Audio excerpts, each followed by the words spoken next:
신앙생활에서 신앙생활이라 할 것도 없이 인생에서 가장 중요한 것은 믿음입니다.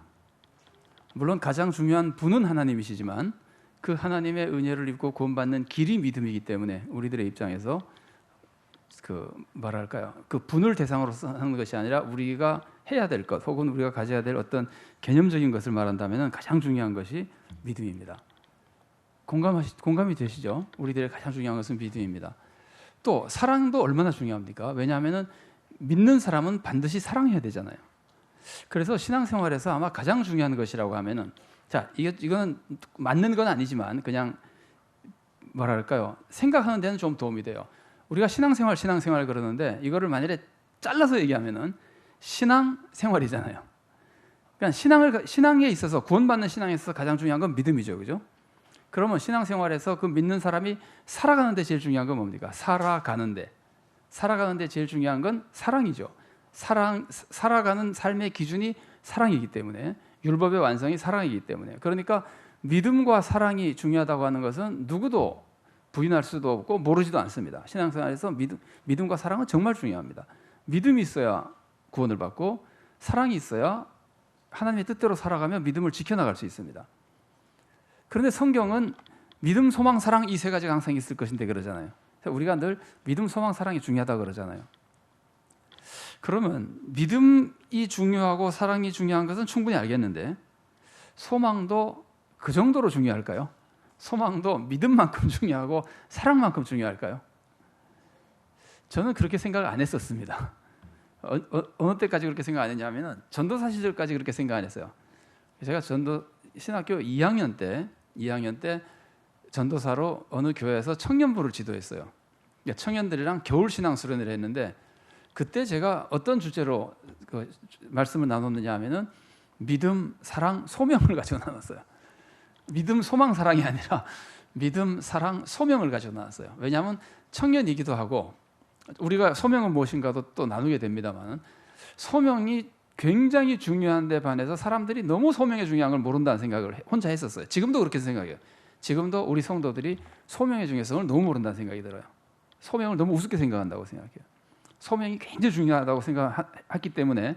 그런데 그때 무슨 생각이 있냐면은 소망보다 소명을 사람들이 생각하고 배우는 게 더 좋겠다는 생각까지 했었어요. 그런데 이제 그게 얼마나 무식했었는지 나중에 알았습니다. 소명이 물론 중요하지만 제가 말씀드리는 것은 소망의 중요성을 잘 몰랐던 것은 잘 모르는 것이었다. 신앙생활에 있어서 내가 많이 부족했었다 하는 것을 이제 깨닫게 됐습니다. 소망이라고 하는 것은 우리가 오늘 함께 나눕니다만 믿음이나 사랑에 비해서 조금도 못하지 않게 그냥 전부 다 대등하게 사실은 서로 이 세 가지는 서로 뗄 수 없는 것들입니다. 떼지지 않습니다. 여러분, 믿음을 가진 사람이 사랑하지 않을 수 있습니까? 믿음을 가진 사람이 행동이 없을 수가 없잖아요. 행동이 없는 것 자체가 믿음이 아니잖아요. 그걸 죽은 믿음이라고 표현하지만 실제로 믿음이 아니거든요. 그러니까 구원을 못 받죠. 믿음과 사랑이 뗄 수 없는 것처럼 믿음과 소망도 뗄 수 없고 소망과 사랑도 뗄 수 없어요. 이 세 가지는 사실은 뗄 수 없는 것이기도 하지만 동시에 중요성을 굳이 우리가 인간이 보통 좋아하는 판단으로 어느 게 더 중요하냐 그런다면 중요성을 똑같다고 표현할 만큼 어느 게 더 중요하다고 말할 수 없을 만큼 소망이 중요합니다. 오늘 지금 이 시간 소망을 나누니까 이 말씀을 드리지만 믿음, 사랑이 중요한 건 누구나 다 아니까 제가 소망의 중요성을 설명하기 위해서 소망은 믿음이나 사랑이나 똑같이 중요하다. 그거 이제 제가 소개를 해드리는 겁니다. 믿음이 왜 이렇게 중요하냐면은 소망이 왜 이렇게 중요하냐면은 소망은 믿음의 내용이에요. 소망은 믿음의 내용이에요. 그러니까 우리가 믿는다 하는데 믿음의 대상은 하나님이시지만 믿음의 내용은 뭐냐면은 믿음의 내용은 소망이에요. 그러니까 소망이 없다고 하는 것은 믿음이 아닌 거예요. 자, 하나님을 믿지 않으면 믿음이 아니죠. 하나님을 믿지 않으면 아무리 뭘 믿어도 믿음이 아니잖아요. 우리가 말하는 구원받는 믿음이 아니잖아요. 진짜 믿음이 아니잖아요. 마찬가지로 믿는다 해도 믿음에 소망이 없으면 믿음이 아니에요. 소망의 내용이 믿음이에요. 자, 우리가 하나님을 믿는다, 예수님을 믿는다 그러는데 예수님에 대해서 뭘 믿는 겁니까? 예수님이 30세 죽었다고 믿는 겁니까? 예수님이 잘났다고 믿는 겁니까? 예수님이 많은 걸 가르쳤다고 믿는 겁니까? 뭘 믿는 겁니까? 예수님이 나를 구원해 준다고 믿는 거 아니에요. 예수님이 나를 구원해 준다는 것이 우리의 소망이잖아요. 인간이 가지고 있는 최고의 소망이잖아요. 예수님이 우리를 사망에서 생명으로 옮겨주신다. 영원한 천국으로 인도해 주신다. 예수님이 우리들을 구원해 주신다. 이게 우리가 믿는 믿음의 핵심이잖아요. 그런데 그게 소망이잖아요. 예수님으로 인해서 하나님의 자녀가 되고 예수님으로 인해서 천국에 가고, 이게 소망이잖아요. 아브라함이 하나님을 믿음에 하나님이 이것을 그의 의로 여기셨죠. 아브라함이 믿은 게 뭐예요? 아브라함이 하나님을 믿었다 그러는데, 하나님을 믿었다고 할 때 아브라함이 실제로 믿은 내용이 뭐예요? 창세기 15장에서 하나님이 아브라함에게 뭘 약속해 주셨죠? 내가 너에게 굉장한 후손을 허락해 주겠다. 너로 하여금 많은 후손과 창대한 나라를 이루게 해주겠다. 하나님이 많은 후손을 약속해 주셨을 때 아브라함이 그 하나님의 약속을 믿었다는 말이에요. 그 약속이 뭐예요? 예, 그 약속의 내용이 지금 제가 말씀드리려고 하는 그 초점은 약속의 내용, 구체적인 내용이 아니라 그 약속이 결국 뭐냐 그거예요. 소망이잖아요. 그 약속이 소망이잖아요. 그러니까 아브라함이 하나님을 믿어서 의롭다고 인정받을 때도 사실은 소망을 믿어서 인정받은 거잖아요. 소망을 믿은 거예요. 하나님을 믿는 건 다 소망을 믿는 거예요. 그러니까 믿음은 믿음의 내용이 소망이에요. 그러니까 믿음과 소망은 뗄 수 없는 것이, 믿음에서 소망을 빼버리면 믿음이 아니라는 말이에요. 그러니까 소망이라고 하는 것이 그렇게 중요한 자리를 차지하고 있는 거예요. 자, 그래서 이제 제가 그 설명을 쭉 봐가면서 한번 봅시다. 그래서 첫 번째로 이래가지고 소망은 믿음의 내용이라고 썼잖아요. 조금 전에 소개한 게 그 내용이거든요. 그래서 믿음은 소망을 믿는 것이고, 그 다음에 믿음은 소망을 이루는 겁니다. 우리가 믿음이 중요한 이유는 믿음으로 인해서 구원받기 때문이잖아요. 우리가 아무리 믿어도 구원 못 받으면 믿음이 가치가 없는 거잖아요. 그러니까 믿음이 구원을 받게 해주기 때문에 믿음이 가치가 있는 것인데, 그 믿음이 이루는 구원이 바로 소망이잖아요. 그러니까 믿음은 소망을 이루기 때문에 가치가 있는 겁니다.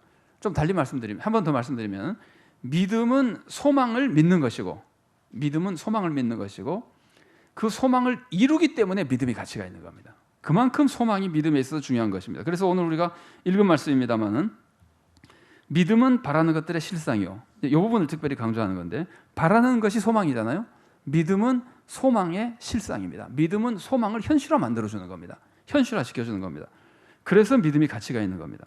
그래서 예수님께서 이 믿음이 소망을 믿는 것이고 믿음이 소망을 이루는 것을 보여준 예를 마태복음 9장 27절부터 31절이라고 적어놨는데, 저기 본문이 화면에 있거든요. 우리 한번 화면을 보면서 같이 한번 읽어보겠습니다. 예수께서 거기에서 떠나가실새 두 행인이 따라오며 소리질러 이르되 다윗의 자손이여 우리를 불쌍히 여기소서 하더니, 예수께서 집에 들어가심에 맹인들이 그에게 나오거늘 예수께서 이르시되 내가 능히 이 일 할 줄을 믿느냐? 대답하되 주여 그러하오이다 하니, 이에 예수께서 그들의 눈을 만지시며 이르시되 너희 믿음대로 되라 하시니 그들의 그 눈들이 밝아진지라. 자, 예수님께서 맹인들 보고 내가 너희 눈을 뜨게 해줄 줄 믿느냐라 그랬을 때 이 사람들이 믿는다 그랬잖아요. 그럼 이 사람들이 믿는 것이 뭐였어요? 내 눈이 뜨게 될 것이라는, 이분이 내 눈을 뜨게 해주실 것이라는 소망이죠, 그죠? 소망이죠. 그런데 그렇게 그 소망을 믿었더니 예수님 뭐라 그러셨죠? 너희 믿은 대로 되라. 너희 믿은 대로 되라는 이 말은 이렇게 말해도 틀린 건 아니잖아요. 그래, 너희 소망대로 되라. 그래도 틀린 건 아니잖아요. 그 소망과 그 믿음이 같은 내용이잖아요. 그래서 예수님 믿은 대로 되라. 너희가 그 소망을 믿으니까 믿은 대로 되라 그랬더니 그 소망이 이루어지잖아요. 그럼 여기서도 확실한 것이 믿음의 내용은 소망이고 믿음은 소망을 이룬 거죠. 자, 그래서 이제 이걸 거꾸로 얘기하면은 믿음을 소망을 믿는 거라면은 소망이 아닌 것을 믿는 건 뭐예요? 믿음이 아니죠. 소망이 아닌 것을 믿는 것은 믿음이 아니에요. 달리 말하면 믿음이 소망을 믿는 거라면은 소망이 아닌 것을 믿는 것은 믿음이 아니잖아요. 맞죠, 그죠? 자, 그래서 제가 무신론 얘기를 썼는데 아마 3일 수요일 때 한번 말씀을 나눈 것 같습니다만, 무신론이라고 하는 것은요, 무신론이 뭐예요? 무신론이 신이 없다고 믿는 거예요. 무신론은 신이 없다고 믿는 거예요. 신이 없다는 사실이 아니라 신은 사실은 있는데 자기 혼자 신이 없다고 믿는 것이 무신론이거든요. 그런데 어쨌든 신의 존재 자체에 대해서는 생각하지 않고 어쨌든 신은 없는 것이라고 믿는 거거든요. 그런데 무신론이, 제가 한번 말씀드렸습니다만, 무신론이라고 하는 무신론자들은 사실은 그 신념에 있어서는 대단히 강한 신념을 가진 사람들이에요. 왜냐하면 우리가 인간에 대해서 나눌 때 인간은 하나님의 형상대로 지음받았기 때문에 인간은 본능적으로 신을 사모한다 그랬잖아요. 그리고 우리가 어떻게 하나님을 알 수 있느냐고 할 때 자연을 보면은 뭘 알 수 있다 그랬죠?